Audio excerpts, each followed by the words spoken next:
नमस्कार साथियों। नवरात्रि चल रहा है, आज चौथा दिन है।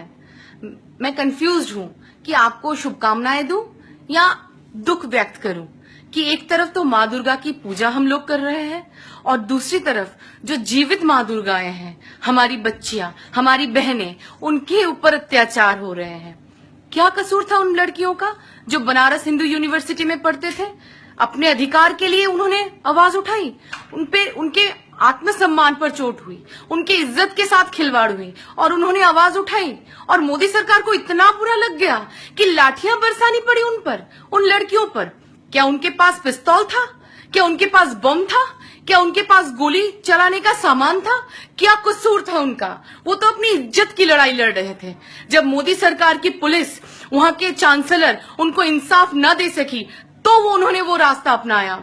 गांधी जी के रास्ते पे उन्होंने चला, गांधी जी के रास्ते पर उन्होंने आंदोलन किया, प्रोटेस्ट किया और मोदी जी की पुलिस उन पर लाठियां बरसाई, उनको खून से लथपथ कर दिया, बेचारी बच्चियों पर। और आप बोलते हैं बेटी बचाओ बेटी पढ़ाओ, तो बचेगी बेटियां तभी तो पढ़ेगी बेटियां। आपकी पुलिस, आपके बीजेपी के नेताओं के बच्चे इन बेटियों को मान सम्मान के साथ जीवित रहने देंगे तभी तो वो पढ़ेंगे। आश्चर्य होता है, जो बच्चियां अपने हक के लिए लड़ाई लड़ रही थी, अपनी गरिमा की लड़ाई लड़ रही थी, आत्मसम्मान की लड़ाई लड़ रही थी, मोदी सरकार और जोगी सरकार की पुलिस उन पर बरस पड़ी।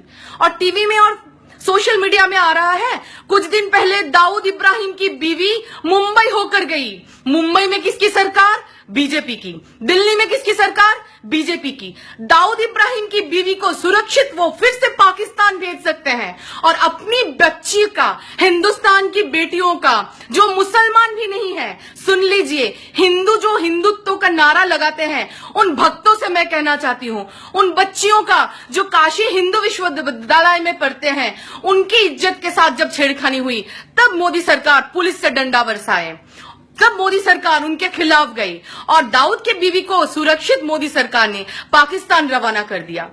आप देखिए, ये पहला वार किसान पर हुआ, फिर जवान पर हुआ, फिर छात्रों पर हुआ, फिर बच्चियों पर, महिलाओं पर भी वार करते रहे मोदी सरकार।